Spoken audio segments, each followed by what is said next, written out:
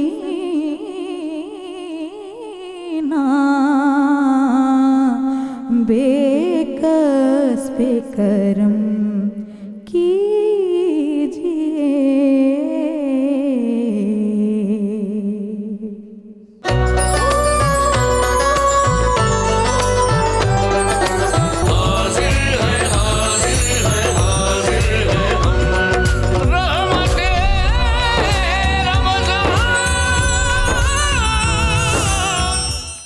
ہم گفتگو کر رہے ہیں مرحوم والدین کے حقوق کے حوالے سے۔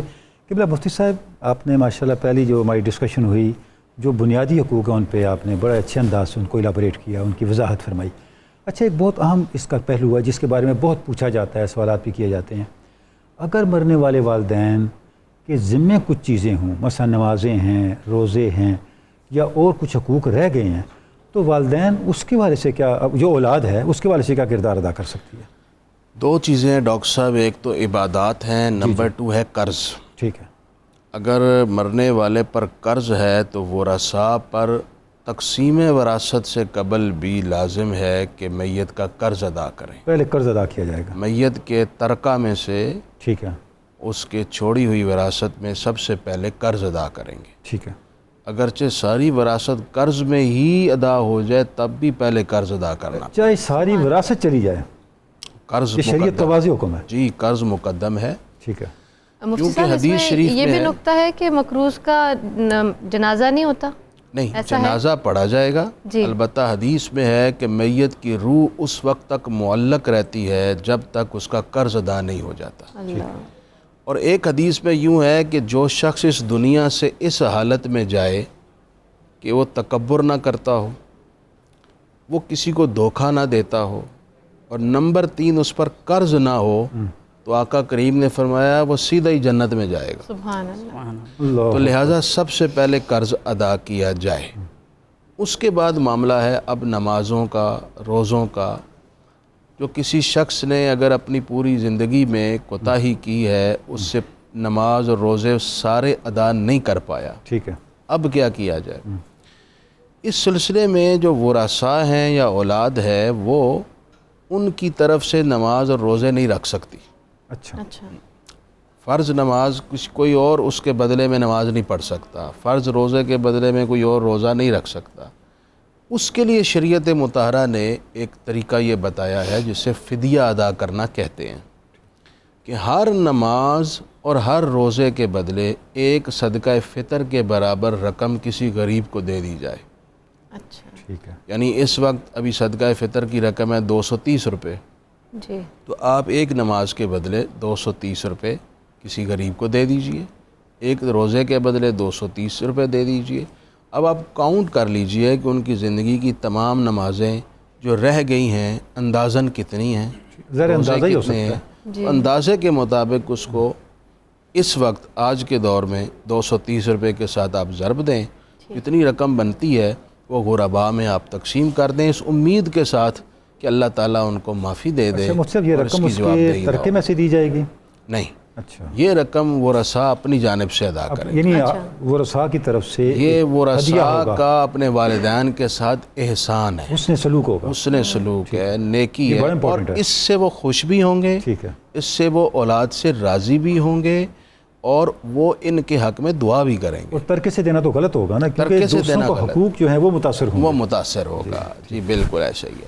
اچھا جی, امپورٹنٹ بات یہ ہے ڈاکٹر صاحب, ابھی ساگر صاحب نے بھی وصیت سے متعلق بات کی تھی, میں اس پہ تھوڑا سا کلام ضرور کرنا چاہیے چاہتا ہوں. کیونکہ یہ سبجیکٹ آپ کا ہے. ایک بات تو یہ ہے کہ جو جانے والے وصیت کر گئے ہوں ان کی وصیت کو پورا کرنا اولاد پر فرض ہے. ٹھیک ہے. وصیت پوری کرنی چاہیے, لیکن اس میں ایک چیز یہ مد نظر رہے کہ فوت میت جانے والے بزرگ وارث کے لیے وصیت نہیں کر سکتے. ٹھیک ہے. لا وصیت للوارث, یہ حضور علیہ السلام یہ کا بنیادی قانون ہے. صریح فرمان ہے. ٹھیک ہے. قانون یہ ہے کہ اگر میت نے وارث کے لیے وصیت کی ہے تو وہ پوری نہیں کی جائے گی. اس پہ وارث کو وہی حصہ ملے گا جو شریعت ڈیفائن کر چکی ہے, وراثت میں طے ہو چکا ہے سورہ نساء کی ابتدائی آیات میں. نمبر 2, ورثاء کے علاوہ کسی اور کے لیے انہوں نے وصیت کی ہے, اس وصیت کو بھی پورا کیا جائے گا ان کے ترکے اور وراثت میں سے صرف 1/3 سے. یہ بڑا امپورٹنٹ ہے. 1/3 سے زیادہ نہیں. 1/3 سے زیادہ نہیں ہے. اگر ہے تو وہ غیر شرعی ہوگا. اگر 1/3 سے زیادہ ہے تو پھر اس میں اب 2 احتمال ہیں. ایک احتمال یہ ہے کہ بالکل پورا ہی نہیں کیا جائے گا. وارث کہتے ہیں نہیں جی سانو تو ساڈا حق دیو, بالکل ٹھیک ہے, ایسی نہیں پوری کرن دینی تو نہیں کی جائے گی. ٹھیک ہے. دوسری صورت یہ ہے کہ وہ ورثاء اپنا حق لے لیتے ہیں, وہ کہتے ہیں نہیں یار ساڈے ابا جی دی وصیت سی, ٹھیک ہے, تو ہم اپنے والد صاحب کی یہ وصیت پوری کریں گے. تو اب وہ اپنے کنٹریبیوشن کرتے ہیں, اولاد ملا لیتی ہے, اب وراثت جو ان کو مل چکی ہے ٹھیک ہے, وہ اپنا حق لے چکے ہیں. اب وہ اپنی طرف سے کنٹریبیوٹ کرتے ہیں, یا کوئی ایک ہی بیٹا کر دیتا ہے, یا سب مل کر کرتے ہیں اور والد صاحب کی وصیت مکمل کر دیتے ہیں, تو یہ اعلیٰ درجے کا 1/3 احسان سے ہے. زیادہ ہے. وہ تو اب معاملہ ختم ختم ہو گیا نا, ان کا اختیار ہے. اب 1/3 تو ادا ہو چکا ہے, ہو چکا ہے. اب باقی وراثت بھی تقسیم ہو چکی ہے, ٹھیک ہے. ہر ایک کو اس کا حق مل چکا ہے. اب اولاد اپنی مرضی سے والد صاحب کی وہ ان کا حکم تھا وہ پورا کر رہے ہیں, تو یہ ایک نیکی ہے, احسان ہے, اس سے وہ قبر میں خوش ہوں گے. اچھا مفتی صاحب, وصیت کسی کے لیے بھی کی جا سکتی ہے؟ کسی کے لیے سوائے وارث کے کسی کے لیے بھی کی جا سکتی ہے. ٹھیک ہے. لیکن کچھ وصیتیں ایسی ہیں جو نہیں کی جا سکتی. مثلا انسان اپنی باڈی کا مالک نہیں ہے. ٹھیک ہے. اللہ تعالیٰ نے یہ اعضاء ہمیں استعمال کرنے کے لیے دیے ہیں, مالک وہی ہے. ٹھیک ہے. یہ وصیت کر جانا میرا گردہ نکال کے فلاں کو دے دینا, میری آنکھیں نکال کے فلاں کو دے دینا, میری جناب فلانے اعضاء فلاں کو ڈونیٹ کر دینا, اس طرح کی وصیت شریعت کی روشنی میں جائز ہی نہیں ہے. یہ اللہ کی ملکیت میں تصرف کرنا ہے جو بندے کو اختیار ہی حاصل نہیں ہے. ٹھیک ہے. یا اچھا, ایک حدیث پاک اگر میں مکمل سنا دوں ذرا جلدی سے. حضرت اسید الساعدی کی روایت ہے, ایک صاحب حضور کی خدمت میں آئے, عرض کی حل باقیہ من بر ابویہ شیء نبرہما بہ بعد موتہما, کیا کوئی نیکی ہے جو میں والدین سے کروں اور وہ خوش ہو جائیں؟ تو حضور نے والدین سے ریلیٹڈ 5 حق بیان کیے. ٹھیک ہے. جلدی سے جی. پہلا فرمایا ان کی نماز جنازہ پڑھو, دوسرا ان کے لیے استغفار کرو, تیسرا فرمایا انفاذ عہدہما, ان کی وصیت نافذ کرو. ٹھیک ہے.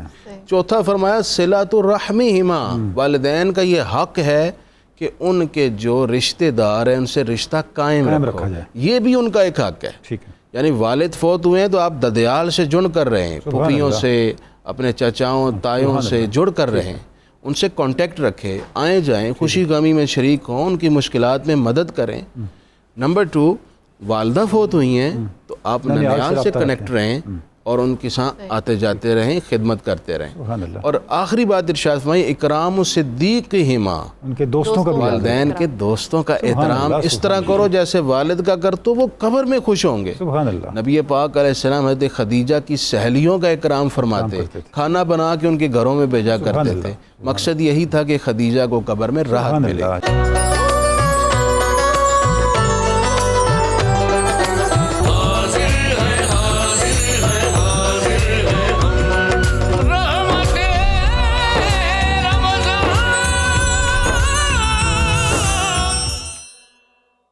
جی ساجد اظہری صاحب آپ بیان کیجیے گا.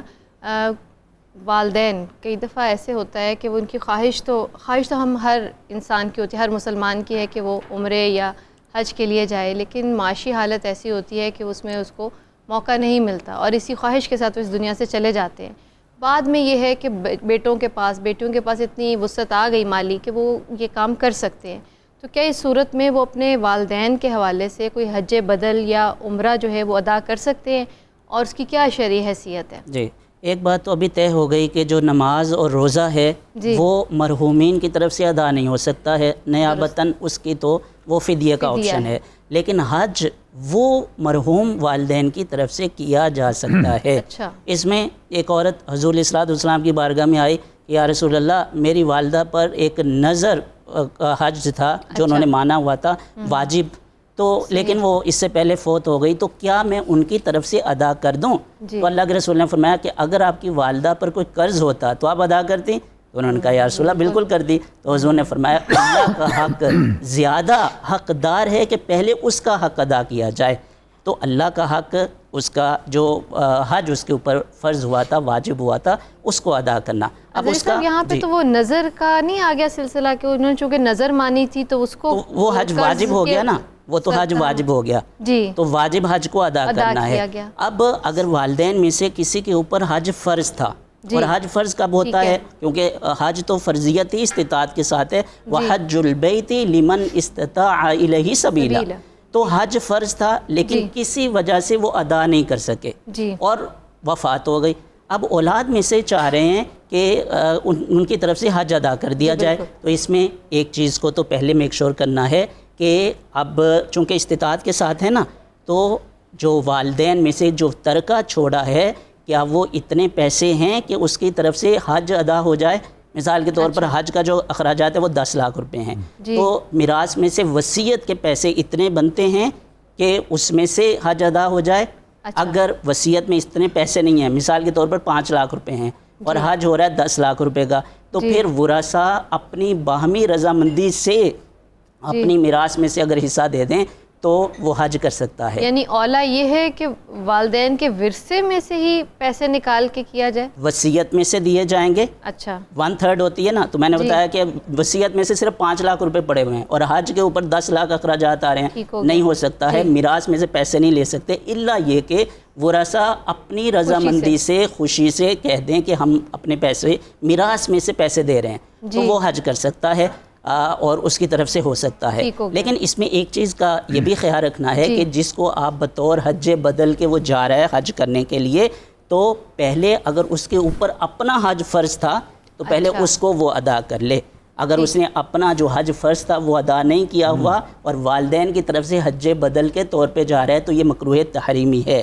حج ادا ہو جائے گا والدین مرحوم والدین کی طرف سے، لیکن یہ مکروہ تحریمی اس وجہ سے ہوگا کیونکہ جو اس کے اوپر اپنا خود کا حج فرض ہے ہو سکتا ہے کہ اگلے سال عمر جو ہے وہ نہ رہے اور وہ فوت ہو جائے اور اپنا جو فرض ہے اور اس کا پھر کسی اور کو کرنا پڑے، یہ پھر سلسلہ تو ختم ہی نہیں ہوگا نا. صاف ظاہر ہے اس کے اوپر رسپانسبلٹی رہے گی. یہ تو حج کے حوالے سے ہو گیا چونکہ یہ فرض حج ہوتا ہے، اس وجہ سے اس کو شرعی پوائنٹ آف ویو سے اور اسی طریقے سے سمجھنا ضروری تھا. باقی رہ گیا عمرہ. عمرہ جو ہے یہ چونکہ فرض نہیں ہے، نفل ہے، اور اگر ورثہ اپنے مرحوم والدین کی طرف سے عمرہ کرنا چاہ رہے ہیں تو وہ کر سکتے ہیں. اور اس میں بس یہ ہوگا کہ نیت جو ہے وہ کرے گا. اس میں 2 طرح سے ہو سکتا ہے. ایک تو یہ ہے کہ وہ خود اپنی طرف سے عمرہ کر لے اور اس کے ثواب کی نیت اپنے مرحوم والدین کی طرف کے لیے کر لے، اور دوسری صورت یہ ہے کہ وہ نیت ہی یہ کرے عمرہ کرتے وقت اور احرام جب باندھ رہے کہ یہ میں عمرہ اپنے مرحوم والدین کی طرف سے کر رہا ہوں. دونوں صورتیں جائز ہیں اور اس کا ثواب جو ہے اس کے مرحوم والدین کو پہنچ جائے گا. سلیم ساگر صاحب، ابھی ذکر ہو رہا تھا جس طرح والدین کے حقوق کے حوالے سے ایک بڑا امپورٹنٹ پہلو جو اولاد اپنے والدین کے لیے کر سکتی ہے وہ صدقہ جاریہ ہے. کوئی ایسا عمل جو وہ کرے تو اس کا اجر پھر پہنچتا رہے. آج کل کے بدلے حالات میں آپ صاحب سخن بھی ہیں، دیکھتے ہیں سوسائٹی کو، کون سے ایسے اعمال ہو سکتے ہیں جو صدقہ جاریہ بن سکتے ہیں اور آسانی سے بن سکتے ہیں؟ میں اسلامی تاریخ میں سے ایک واقعہ کوٹ کروں گا جی، کہ ایک صحابی، مجھے نام یاد نہیں ہے، آپ صلی اللہ علیہ وسلم سے پوچھا گیا کہ میری والدہ انتقال کر گئی ہیں تو میں ان کے لیے بہترین صدقہ کیا کر سکتا ہوں؟ تو آپ نے فرمایا پانی. ٹھیک ہے. کنواں کھدوایا گیا اور اس کی کا ثواب جو ہے ان کی نظر، والدہ کی نظر کیا گیا. تو بہترین صدقہ یہی ہے. اور میرے خیال میں آج کے دور میں پانی، چونکہ ہمارے معاشرے میں، اس سوسائٹی پاکستان میں تو پانی ایک نایاب چیز نہیں ہے. جس سوسائٹی کی بات ہو رہی ہے جہاں سے یہ حدیث جنریٹ ہوئی سعودی عرب سے، وہاں آپ کو بھی موقع ملا ہوگا، میں گیا ہوں 1-2 دفعہ. تو پانی ایک بڑی نایاب چیز ہے اور اس کی قدر و قیمت کا اندازہ بھی وہیں جا کے ہوتا ہے. تو یہاں پر یہ کہ جتنے بھی اعمال صالح ہیں ہم کر سکتے ہیں، میکسیمم کر سکتے ہیں، ان کو اپنے مرحوم والدین کی، ان کا ثواب جو ہے ان کی نظر کیا جا سکتا ہے. یا ہم کوئی بھی نیک عمل کریں اور اس کے بعد دعا اپنے والدین کے لیے کریں تو بلا شبہ اس کا ثواب ان کو پہنچتا ہے. آپ سورہ یاسین پڑھ لیں، قرآن پاک کی کسی سورت آیت کی تلاوت کر لیں یا کسی غریب کی مدد کر لیں، اس کے بعد دعا کے لیے ہاتھ اٹھا لیں. ہاتھ اٹھانے کی بھی ضرورت نہیں ہے، دعا تو دل سے ہوتی ہے اور اللہ تعالیٰ کے ساتھ اس کا ایک رشتہ اور وہ ناطہ موجود ہے. اور اس میں نے ایک جگہ پڑھا کہ 2 چیزوں کے میں انسان، عبد اور معبود کے درمیان کوئی پردہ حائل نہیں ہوتا. وہ 2 چیزیں کیا ہے؟ ایک تو جب کوئی مسلمان یا کوئی انسان اپنے زبان پر کلمہ طیبہ لاتا ہے، لا الہ الا اللہ محمد رسول اللہ جب پڑھتا ہے تو اللہ پاک اسے خود رسپونڈ کرتے ہیں. اور دوسرا، جب کوئی والد اپنے بچوں کے حق میں دعا کرتا ہے تو اللہ پاک اسے ڈائریکٹلی اسے رسپونڈ کرتے ہیں اور اس کی قبولیت میں کوئی امر مانے نہیں رہ جاتا. تو اسی طرح یہ ہے کہ جب جو رشتہ اللہ کا، معبود کا اور عبد کا ہے، جو اس میں والدین کے لیے دعا کرنے کا کوئی خاص وقت مقرر تو نہیں کیا گیا، کوئی خاص حالت بھی مقرر نہیں کی گئی، نہ کوئی خاص نماز اس کے لیے وضع کی گئی ہے. آپ کوئی بھی نیک عمل کریں اور اس کے بعد دعا کریں تو سمجھ لیں کہ وہ انہی کے لیے وہ صدقہ جاریہ ہے. اکثر میں اس پہ تھوڑا سا اضافہ کر دوں. لفظ ہے صدقہ جاریہ، یعنی ایسا عمل جو نسل در نسل جاری رہے. نبی پاک علیہ الصلوۃ والسلام نے خود فرمایا ہے کہ جس نے اسلام کے اندر کوئی اچھا عمل ایجاد کیا، جتنے لوگ اس پر عمل کریں گے اس کا اجر اس عمل کو ایجاد کرنے والے کو عطا ہوگا. لہٰذا اس وجہ سے اس کو صدقہ جاریہ کہتے ہیں. اس کی اب بے شمار اور انگنت صورتیں ہو سکتی ہیں. درست ہے. آپ نے ایک مسجد بنائی، اب وہ نسل در نسل قائم رہتی ہے. جتنے لوگ وہاں نماز پڑھیں گے اجر، درس و تدریس ہوگی، نماز پڑھیں گے. آپ نے ایک سڑک بنا دی، اب لوگوں کے لیے آسانی پیدا ہو گئی، لوگ نسل در نسل اس سے استفادہ کریں گے، ثواب بزرگوں کو. سبحان اللہ. آپ نے کہیں درخت لگا دیے جس سے قوم کو فائدہ ہوا، لوگوں کو آکسیجن ملی، سایہ ملا، یہ بھی صدقہ جاریہ بن گیا.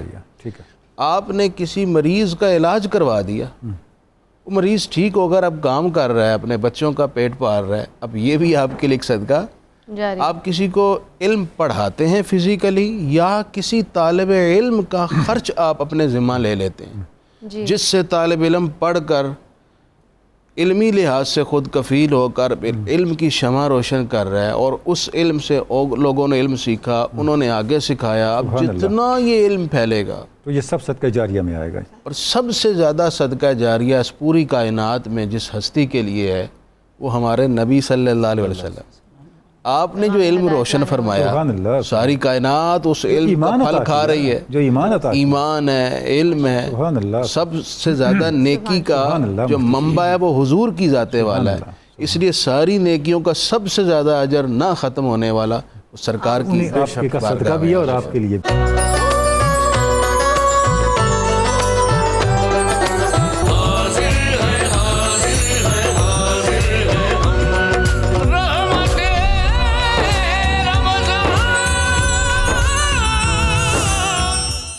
جی سعدیہ طاہرہ آپ کی طرف آتے ہیں. والدین جب تک حیات ہوتے ہیں تب تک تو ہم ان سے ڈائریکٹ بات کر سکتے ہیں, ان سے گائیڈنس لے سکتے ہیں. جب وہ اس دنیا سے چلے جاتے ہیں تو کیا آپ سمجھتی ہیں کوئی ایسا طریقہ ہے کہ ہم ان سے کوئی کنیکٹ کر سکیں اسپریچول اس پاتھ میں, یا کیا طریقہ ہو سکتا ہے کہ ان سے کچھ گائیڈنس کا سلسلہ جاری رہے؟ ہاں جی, اس کے لیے سب سے زیادہ تو ضروری یہ ہے کہ جب وہ موجود ہیں تو ہم انہیں کتنا سمجھتے ہیں, ہم ان کے پاس کتنا وقت بتاتے ہیں, ان کے زندگی کا جو اصل حصول ہے وہ ہے کیا, اس کی ہمیں نو ہاؤ ہونی چاہیے. اور ایک طرح سے دیکھا جائے تو اولاد ایسنس ہوتی ہے والدین کا, اور بڑی ہی وہ ٹیلرڈ میڈ ہمیں بتا سکتے ہیں کہ زندگی کیسے گزاریں, کیسے نہ گزاریں, کس طرح کامیاب ہو سکتے ہیں. اگر ہم زندگی میں اپنے والدین کو وقت دیں, جو کہ المیہ بھی ہے آج کل کے دور کا کہ ہم مادیت پرست ایک طرح سے ایک معاشرے کے اندر بدلتے جا رہے ہیں, ہم چیزوں کو اکٹھا کرتے جا رہے ہیں, اور مٹیریل گڈز کی جو ہے زیادہ سے زیادہ کی جو خواہش ہے اس نے کہیں نہ کہیں ہمارے رشتوں کی ویلیو گھٹا دی ہے.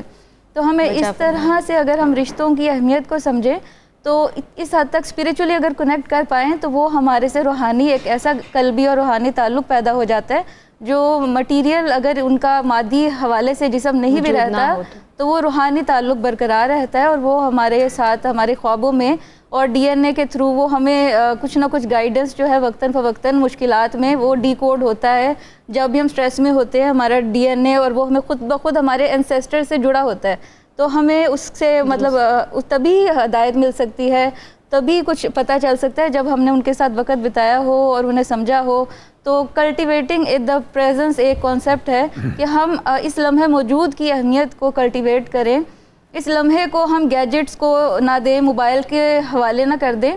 جو رشتے ہیں چند مطلب سالوں پہ محیط ہیں, ان رشتوں کی قدر کریں, تو پھر خود بخود وہ ایک تعلق ایک ایسا استوار ہوتا ہے کہ جس میں اللہ پاک بھی مدد فرماتے ہیں, خوابوں کا سلسلہ بھی ہوتا ہے, اور اس طرح سے ہمارا تعلق جاری و ساری رہتا ہے. ماشاءاللہ. اس سے میں آپ کی اجازت سے میں کچھ ایڈ کرنا چاہوں گا کہ ایک تو روحانی اسپریچول کنیکٹیوٹی کا ایک ذریعہ اللہ پاک نے ہمیں خواب کے ذریعے سے عنایت کیا جی, اور دوسرا یہ کہ میں نے ایک جگہ پڑھا کہ جو لوگ اپنے مرحوم والدین کی قبر پر تسلسل اور تواتر سے جاتے رہتے ہیں تو ان کے لیے والدین کی دعا کا فیض اسی طرح جاری و ساری رہتا ہے جس طرح وہ زندہ.